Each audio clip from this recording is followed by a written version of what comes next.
आणि कंपनी निवडणुका कशा प्रकारे जिंकते हे स्पष्ट झालं. माझ्या गटावर तुम्ही जे आरोप केले होते की अयोध्येच्या वेळेस एकनाथ जाणार होते, त्यांनी नातवंडांचा विषय काढला होता वगैरे, त्याच्यावर एकनाथ उत्तर दिले की बाळासाहेबांच्या विचारांना त्यांनी बट्टा लावल्यामुळेच आता माझ्या गटावर येऊन खोटं बोलतात. सोडून द्यावं. एकनाथ शिंदेचं काय ऐकताय तुम्ही? त्यांनी त्यांच्या मनाला विचारावं.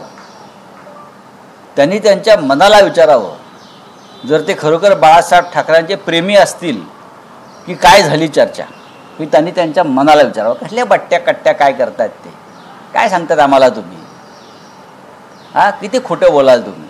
ठीक आहे, तुम्ही किती खोटे आहात, तुम्ही किती बकवास आहात, तुम्ही किती भ्रष्ट आहात, हे परवा सर्वोच्च न्यायालयाने 3,000 कोटीचे तुमचे जी काय कमिशनबाजी होती त्याच्यावरती जो हल्ला केला आहे त्याच्यात तर स्पष्ट होत आहे.